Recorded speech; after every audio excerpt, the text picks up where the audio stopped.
Hello guys, स्वागत है आप सभी का आपके अपने YouTube channel learn bio with me पर। और हमारे प्रैक्टिस चल रही थी फोटोसिंथेसिस की।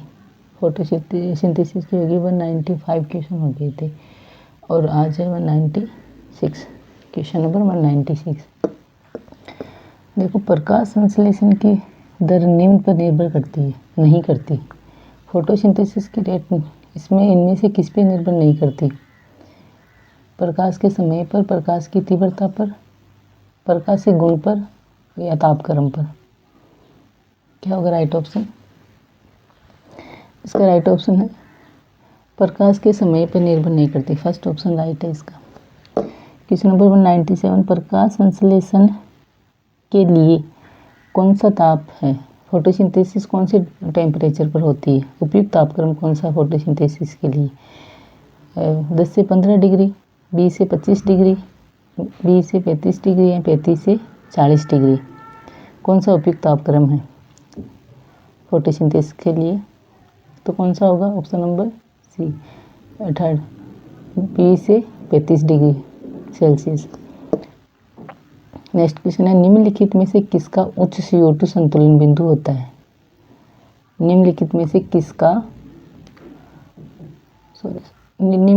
से किसका CO2 संतुलन बिंदु होता है? C2 पौधों का, C3 का, C4 का या एल्पाइलाइन साग का? किसका होगा?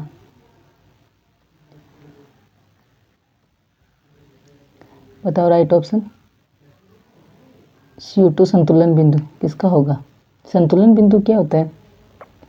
वह बिंदु जहाँ पर फोटोसिंथेसिस और रेस्पिरेशन दोनों समान रूप से होने लग जाते हैं, उसको संतुलन बिंदु कहते हैं।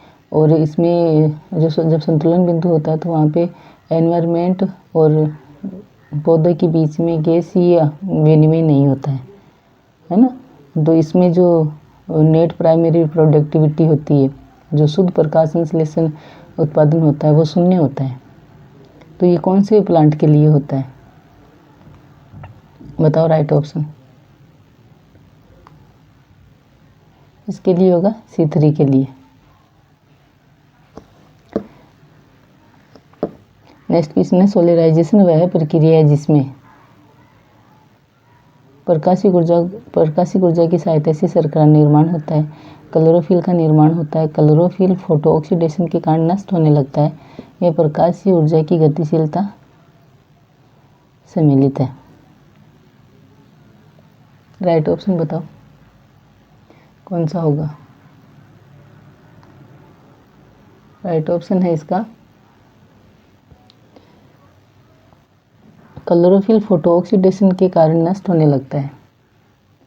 ऑप्शन नंबर थर्ड राइट है इसका, क्लोरोफिल फोटो ऑक्सीडेशन के कारण नष्ट होने लगता है।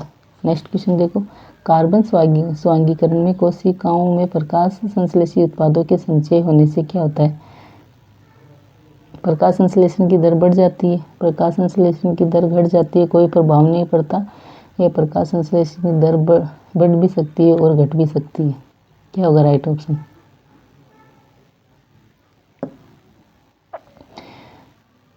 जब प्रकाश संश्लेषी प्रोडक्ट पर जब ये जो प्रकाश संश्लेषी जो प्रोडक्ट बनते हैं प्रकाश संश्लेषण में, जो स्टोरेज होने लग जाते हैं, तब क्या होगा? फोटोसिंथेसिस बढ़ेगी, कम होगी, या कोई इफेक्ट नहीं पड़ेगा?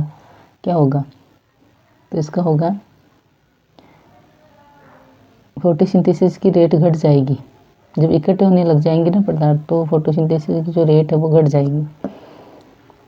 नेक्स्ट क्वेश्चन है, सीमाकारी कारकों का सिद्धांत किसने दिया? हिल ने, ब्लैकमैन ने, बिल स्टार्टा-स्टोन ने या केल्विन ने? कौन सा राइट ऑप्शन? तो इसका राइट ऑप्शन है ऑप्शन नंबर 2, ब्लैकमैन ने। C3 पौधों में प्रकाश श्वसन किससे प्रारंभ होता है? C3 पौधों में प्रकाश श्वसन किससे प्रारंभ होता है? फॉस्फोग्लाइसिरेट, ग्लाइसिन या फॉस्फोग्लाइकोलेट? किससे प्रारंभ होगा?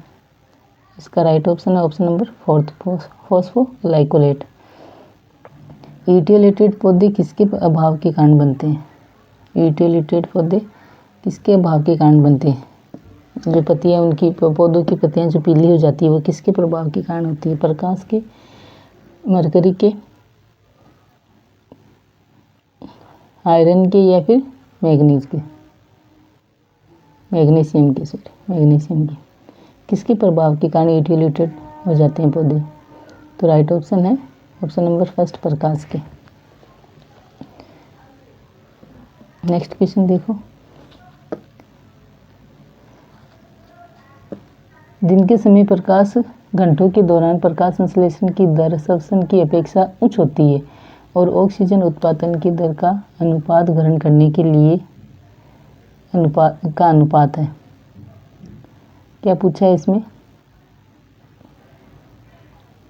फोटोसिंथेसिस की दर श्वसन की अपेक्षा उच्च होती है और ऑक्सीजन उत्पादन की दर का अनुपात ग्रहण करने के अनुपात। फोटोसिंथेसिस और श्वसन में ये O2 का अनुपात पूछा है इसमें। तो क्या होगा? इसका होगा 10:1। नेक्स्ट क्वेश्चन देखो, प्रकाश श्वसन के लिए आधारी पदार्थ है serine, glycolate, indole acetic acid और मैलिक एसिड। क्या होगा राइट ऑप्शन? इसका राइट ऑप्शन है ग्लाइकोलेट, ऑप्शन नंबर 2 राइट है। जलोद्भिद पौधों में प्रायः वातावरणीय CO2 सीमाकारी होती है, क्योंकि सीमाकारी नहीं होती क्योंकि पौधे प्रकाश संश्लेषण में H2O को स्थिरीकृत करते हैं। ये पौधे जल से CO2 H3 O3 के रूप में ग्रहण करते हैं। इन पौधों में श्वसन के लिए ग्लूकोज आवश्यक नहीं है। उपरोक्त सभी। क्या होगा राइट ऑप्शन? तो इसका राइट ऑप्शन है ऑप्शन नंबर 2। ये पौधे जल से CO2 HCO3 के रूप में ग्रहण करते हैं। नेक्स्ट क्वेश्चन, प्रकाश संश्लेषण वारबर्ग इफेक्ट कहलाता है। ऑक्सीजन की उच्च सांद्रता में क्रिया की दर कम, CO2 की उच्च सांद्रता में क्रिया की दर कम, उपरोक्त 1 या 2 और इनमें से कोई नहीं। तो कौन सा होगा right option? Warburg effect oxygen के कारण होता है। जब ऑक्सीजन की मात्रा सांद्रता बढ़ती है तो फोटोसिंथेसिस की रेट कम हो जाती है। ऑप्शन नंबर फर्स्ट राइट है इसका, ऑक्सीजन की उच्च सांद्रता में क्रिया की कम दर। नेक्स्ट देखो क्वेश्चन नंबर 208, प्रकाशीय श्वसन किस दिशा में होता है? प्रकाशीय श्वसन किस दिशा में होता है? कंडीशन पूछिए। कम प्रकाश तीव्रता पर, कम ऑक्सीजन तथा उच्च CO2 पर, कम तापक्रम पर, उच्च CO2 तथा कम CO2 पर प्रकाश श्वसन। तो प्रकाश श्वसन किस में होगा? उच्च O2 तथा कम CO2 पर। जब ऑक्सीजन की सांद्रता हाई होगी और CO2 की सांद्रता लो होगी, उस कंडीशन में प्रकाशीय श्वसन होगा। नेक्स्ट क्वेश्चन देखो, जीवाणु के प्रकाश संश्लेषण में किस वर्णक तंत्र का उपयोग होता है? जीवाणु के प्रकाश श्वसन में बैक्टीरियल फोटोसिंथेसिस में किस वर्णक तंत्र का उपयोग होता है? केवल PS फर्स्ट का, केवल PS फर्स्ट व सेकंड का, PS फर्स्ट व सेकंड दोनों का उपयोग में से कोई नहीं। क्या होगा राइट ऑप्शन? तो इसका राइट ऑप्शन है ओनली PS फर्स्ट का, ओनली PS फर्स्ट का। नेक्स्ट क्वेश्चन देखो, प्रकाश श्वसन क्रिया किस में संपन्न होती है? फोटो रेस्पिरेशन किस में होता है? फोटो रेस्पिरेशन किस में होता है? माइटोकॉन्ड्रिया में, हरित लवक में, पेरोक्सिसोम में, कोशिका द्रव्य में। तो राइट ऑप्शन है ऑप्शन नंबर 3 पेरोक्सिसोम में। नेक्स्ट देखो, निम्न में से C2 चक्र कहते हैं, निम्न में से C2 साइकिल किसको कहते हैं? ग्लाइकोलेट चक्र को, केल्विन चक्र को, क्रेब्स साइकिल को, या TCA साइकिल को। ये आज का लास्ट क्वेश्चन है और इसका आंसर आपको कमेंट बॉक्स में बताना है। थैंक यू, आज के लिए इतना ही।